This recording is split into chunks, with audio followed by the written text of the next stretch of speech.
Welcome, bienvenidos. This is Roxana from Metamorphosis Rocks, and before I even begin, I want to make a little announcement. Your girl, right here, has become an affiliate of my favorite, Gerard Cosmetics, and in honor of that occasion, I'm wearing 1995, which is one of my favorite colors ever, and the reason for that is because I am, as you can tell, not wearing any makeup because I wanted to make this as quick as possible because I want to edit it and have it out by today. So, in order to do that, I had to be quick about it. But I wanted to let you know that Gerard Cosmetics is having a sale, and I'm going to leave the link below. You don't need an affiliate code for that. If you're interested and if you've never tried Gerard Cosmetics, then use the link below. They have a fabulous Super Bowl sale. If by any chance you see this video after the Super Bowl sale, then let me know in the comment section so I can leave you the affiliate code so you can save a couple bucks, okay? Now on to the video. I was editing this and then it hit me that I had not done my usual disclaimer, so I'm going to make it now. If you come to my page to hate on Bill Maher, and your comment is either offensive or Bill Maher's an idiot, for example, or you decided to use curse words, your comment will not make it. I don't have a problem if you agree or disagree with me, with him, with anybody. But please keep it civilized. The whole point is to show that we're all adults here and we're having a conversation. It's not for us to throw shade, or not throw shade because you can throw shade. Throw dirt at people or insult them because you don't agree with them. Thank you so much. For those of you who have never been here before, hi, my name is Roxana, and I like to comment on things that are going around the world, especially in social media, but today is not a social media post. Today, as the title implies, we are going to be discussing a blog post and a segment from Bill Maher's show. If you've been here before, thanks for coming back. Don't forget to like this video and share it with your friends. If you like what I have to say, like it. If you don't like what I have to say, you can hit the not like. And I'm just happy you're here, so let's get to it. So you're going to see me looking down because unlike Bill Maher, I don't have a teleprompter. I have notes, okay? But we're going to be discussing Bill Maher, because for those of you who don't know who Bill Maher is, he's a comedian and talk show host of a weekly series on HBO, and it's every Friday, and I do watch it, and I do like Bill Maher, by the way. I want to make the disclaimer, I do watch the show, I do like Bill Maher. Bill Maher is one of those people that even though he's very proud of calling himself a progressive, he tends to invite very different personalities to the show. In fact, last week he had Ann Coulter, he's had Milo, and I don't know how to say Milo's last name, so he's going to say Milo. He's had people from every side of the spectrum and invited them to the conversation, and that's why I like that show. Every once in a while, he'll do something that I don't agree with, and normally I just keep on going, but this particular one kind of bothered me, so I am going to talk about that one.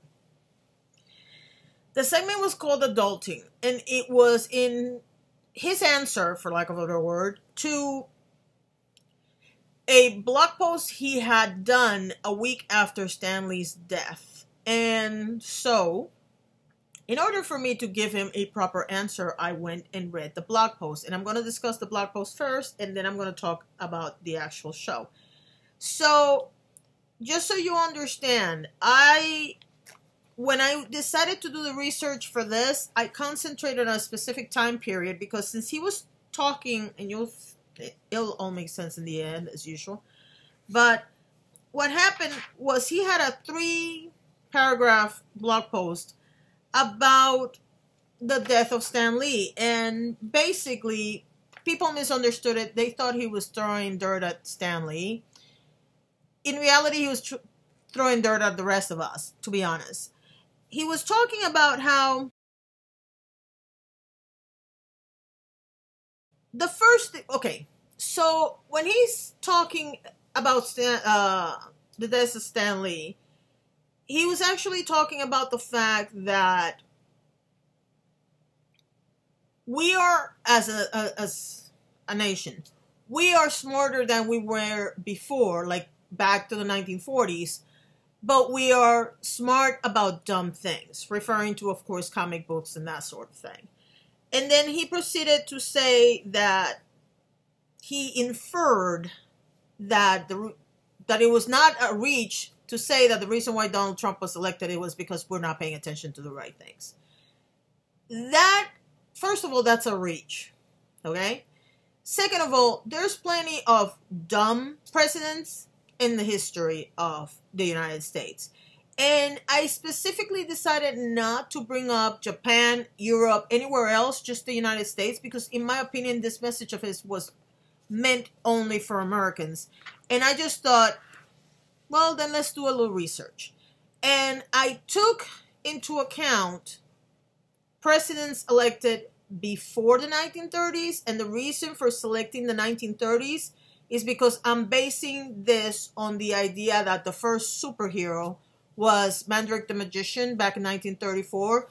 In 1938 was the first time we saw Superman on our comic book. So I'm looking at presidents that were elected before that. I also wanted to let you know that I am not saying that these people are dumb or not. What I'm saying is that maybe the perception is that they are dumb, okay? Now, there were two sources where they had lists of the smartest presidents and the dumbest presidents and the hybrids, like they call them. One of them was brains.com. And on that particular list, I found 3 of the dumbest presidents around. One was Warren G. Harding, who was elected from 1921 to 1923 when he died. Then the person that came after him and replaced him, which was Calvin Coolidge from 1923 to 1929. And you might say, well, he replaced him. No, but he was there for more than 4 years because he was elected after he took over for Warren Harding. And then you have Andrew Johnson, who was the president from 1865 to 1869. And if you want to know, he was the one who took over for Lincoln when Lincoln was assassinated. So that one technically was not elected. But see, here's the thing. When people are running for office, they tend to pick somebody that will be their yin to their yang. You have a very pompous guy like Donald Trump. He wants somebody that looks more subdued like Mike Pence. When you have somebody like Ronald Reagan, who is larger than life, you want somebody that looks more serious like George Bush. That's what I mean, that they are elected anyway, even though they're vice presidents, because at the end of the day, if the combination doesn't work, the people are not going to vote for them, okay? Now, there was another list of smart and dumb.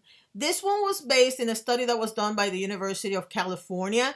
The name of the publication was Cheat Sheet. And by the way, I'm going to list everything down below in the information box.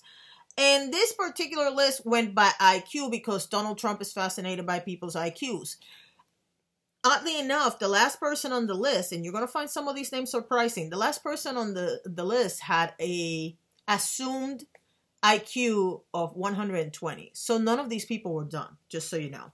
But according to their list, and I'm going to name them from less dumb to dumber, it was William Howard Taft, Andrew Jackson, James Buchanan, Zachary Taylor, Andrew Johnson, Warren Harding, James Monroe, and the dumbest one of all, according to the IQ, was Ulysses S. Grant. Now, I'm not going to get into the specifics of why the people consider these people dumb or what these people do to end up on the list. Like I said, I'm going to list the links below so you can read it for yourself.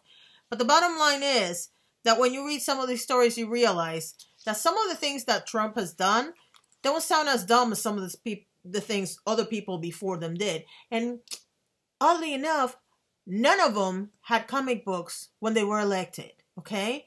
To give you an example, and I realize this is going to sound really sexist, but when Warren G. Harding was selected to run for president, they chose him because he was good looking, because it was the first time that women were going to vote, and they were hoping that his good looks would attract the women voters. That's where they were. I'm telling you, it's just crazy. But anyway, I also noticed that he, let's go back to Bill Maher. I also noticed that he was talking about how, and maybe I shouldn't say this now, but let me give you a little preview. He was talking about how we choose to read comic books instead of reading literature. Just so you know, and I'm going to get into this later, but just so you understand who you're dealing with. You guys know that that is different from what it used to be, and Wonder Woman is there for a reason. She's not going to be there in the future. But you guys know I read a little bit of everything. He wanted to mention some people specifically. I'm going to give you just out of the top of my head the kind of books that I like to read. I have read Don Quixote in Spanish. I've read Gabriel Garcia Marquez and Luis Sepúlveda. I've read several novels by Ernest Hemingway. I have read the Divine Comedy by Dante Alighieri. And I've also read pretty much every Archie comic book that came out between 1978 and 1992. And I still have them somewhere in this house if they haven't gotten waterlogged from storms and whatnot. I have read Pablo Coelho, and I read Hillary Clinton or the Ronald Reagan biography. I read a little bit of everything. So let's be clear that I don't consider myself a dumb person. I also see the logic that since he decided to generalize and stereotype people that like comic books and like to go to conventions and whatnot, I am going to generalize that most intellectuals lack a sense of humor on the ordinary things in life and think that they can only call themselves funny if they make jokes about politics and, I don't know, maybe religion. Especially since many of them consider religion to be a waste of time. But we're not going to get into that particular aspect because this channel is not about that. So, the first thing that I noticed after I double-checked the blog is I decided to go to the actual video and watch it again. Now, when I saw this on Friday, my first reaction when I saw it was, he doesn't get it. And as I go through the whole thing, I hope that you guys understand what I'm trying to say when I say that he doesn't get it. I will say this. I am going to speak as if I was talking to Bill Maher himself, and I realize that he's not going to watch this, but it makes it easier for me if I direct my emotions and my reactions to him. So don't think that I'm thinking I'm mightier than thou, because another thing that these kinds of people tend to think is that somebody like me that has maybe 3,000 friends on social media is a nobody, because unless I have a million fans, I'm not somebody to pay attention to. Y'all know I subscribe to the Lin-Manuel Miranda theory on that everybody's somebody, and I don't understand why people think that you have to have millions of followers to have a relevant opinion on anything. But let's go to Bill Maher. And I hope you don't mind. I'm going to call you Bill. And if you see me looking down again, it's because I don't have a teleprompter and I cannot say things out of the top of my head. I actually wrote all my thoughts, and I'm not going to read them to you, but I am going to look down so I can remember what I said. The first thing I want to tell you is that as I was watching your segment called New Rule, which you decided to call adulting, the first thing that came to mind to me is the fact that you decided to separate people, intellectuals, from comic book aficionados or fans.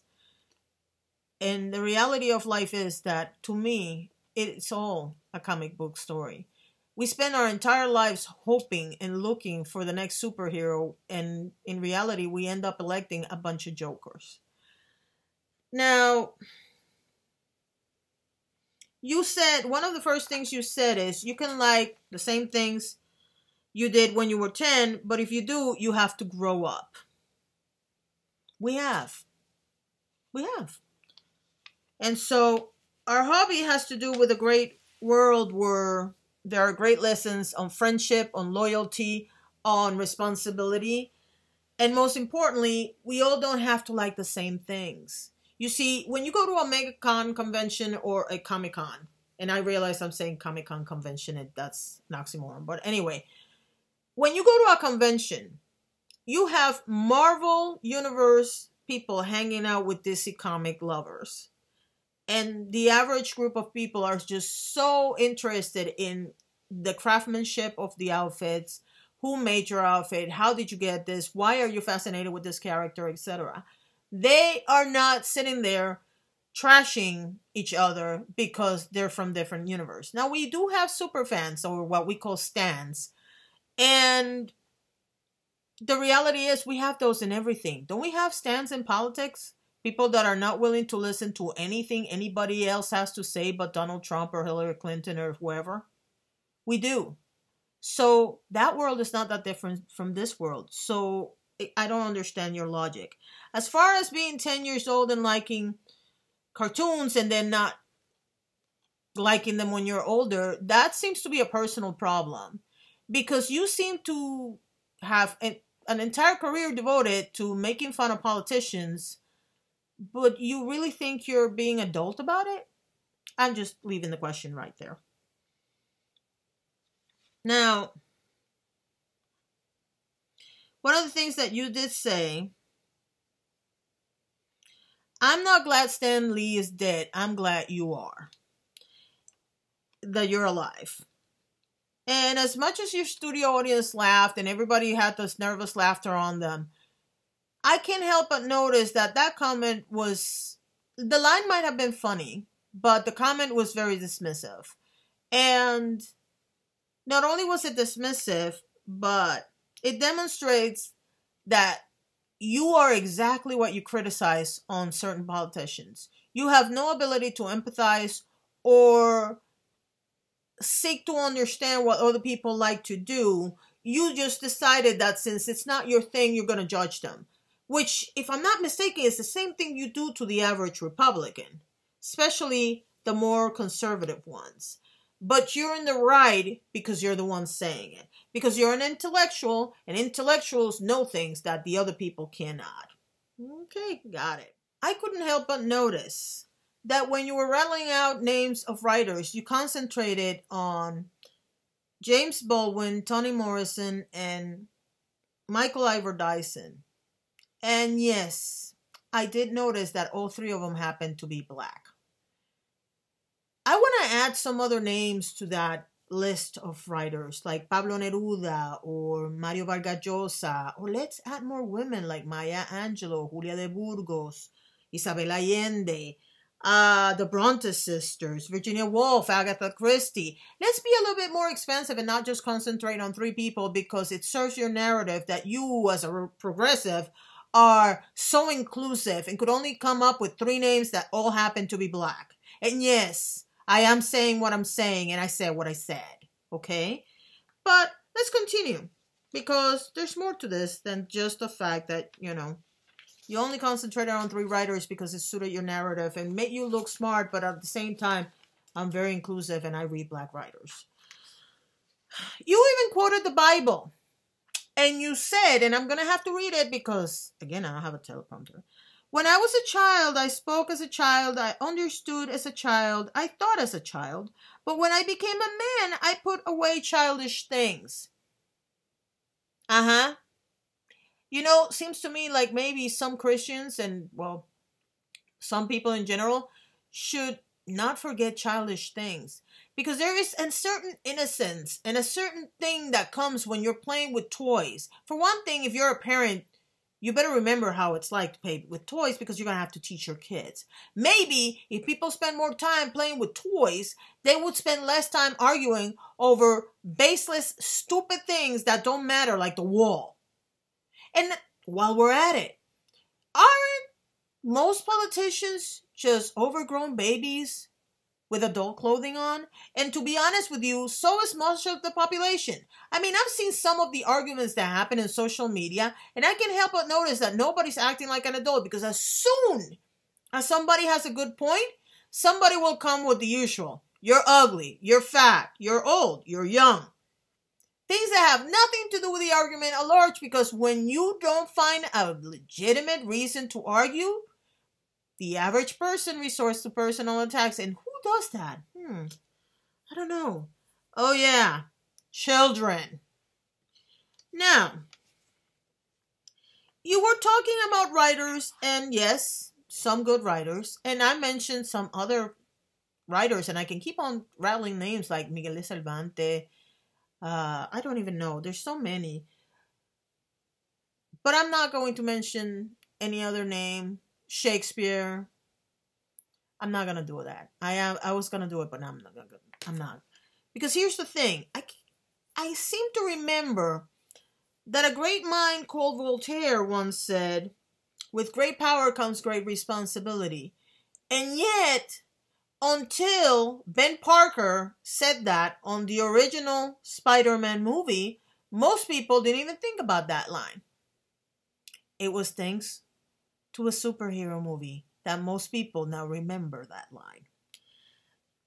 Let's think about do or not do. There is no try. One of the best lines that people love to throw at you when you don't want to do something. That was Yoda. Star Wars? Familiar with it?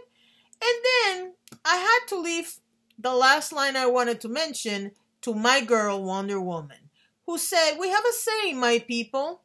Don't kill if you can wound. Don't wound if you can subdue. Don't subdue if you can pacify. And don't raise your hand at all until you've extended it. Powerful line. Yes, it came from a cartoon character. Wow, surprise. Maybe if you spent less time judging and more time actually watching what's going on, you would be surprised at what you find. Now, you said that there is something wrong with people thinking the way you said it was something to the effect of, there's nothing wrong with adult men writing comic books. There is something wrong with us thinking there is something profound.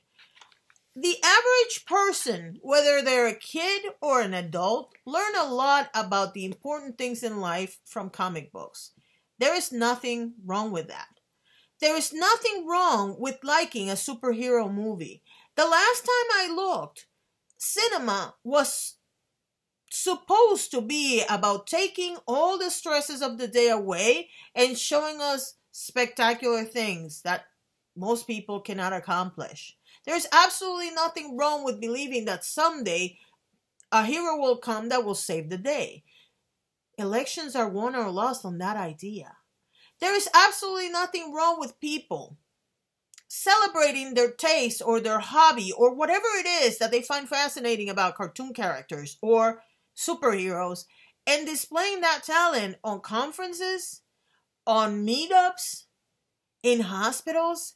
Because I hope he doesn't hate me for this.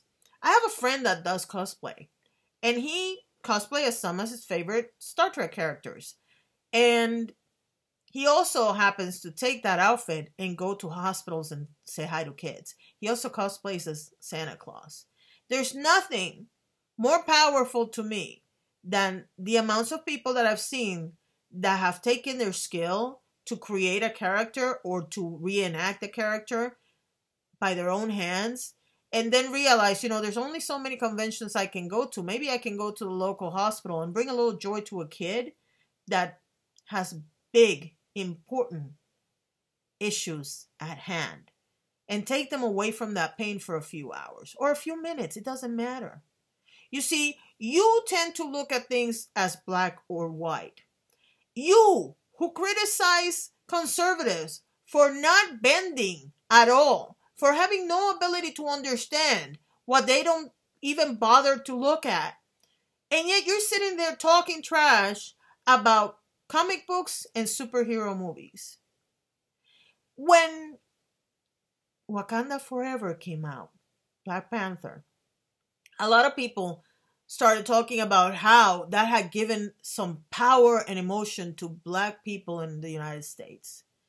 And other people were dismissing it like it's just a cartoon. or it's just a superhero movie. You have no ability to discern what makes or takes away from a character or a movie or a book. It doesn't matter if the book is the Bible, Don Quixote, Tale of Two Cities. It really doesn't matter. What matters is that if people are going to start reading or actually read a book because they saw something on a comic book, that's all that should matter to us, is that people are finally paying attention to something other than the muck that we see every day. And by the way, you said something, and I'm trying to find it because I found this very interesting. But now I can't find it. Oh yes, here we are. The Stan Lee production company sent you a letter where they said you have a right to your opinion that comics are childish and unsophisticated. Many said the same about Dickens, Steinbeck, Melville, and even Shakespeare. And you went on this 1-minute rant about how no, they didn't. I went to school in the 1980s, and I believe you were in school around the 70s and 80s. And I can't help but remember that when I was in school, some of our teachers not only wanted us to know about the actual book, they wanted us to know about the writer or the supposed writer of a particular novel or a particular book. Pretty much every book in its time was considered trash. Arthur Conan Doyle, who wrote Sherlock. I absolutely love Sherlock. I don't know if you've ever read a Sherlock book, but they're really good. They were sold as part of magazines. Much like the soppy romantic novels of the 80s, of the 90s were included on the back of the Cosmopolitan magazine. I don't know if in the United States they did it, in Puerto Rico they did. There is some beauty in every type of written word. There is some artistry in comics, just like in any other work of art. And you dismissing an entire population of people and claiming that the only reason why Donald Trump was elected was because we love cartoons. It's not only a reach, but it's ridiculous. I don't know why it occurred to you to come after this particular population at this particular time. I don't know why you completely dismiss the culture of celebrity that actually got Donald Trump elected, or not, and decided to focus on why we are smart, but we're paying attention to dumb things. Everybody needs an escape. Everybody needs something to look at that's better than what we have right now. And if that happens to be a superhero movie, good for them. It's not hurting you. And by the way, before you dismiss them so much, may I remind you that at this particular point, that particular type of movie is keeping entire hordes of people employed while the government keeps shutting down. That's all I have to say for today. Thank you so much for watching, and have a wonderful day.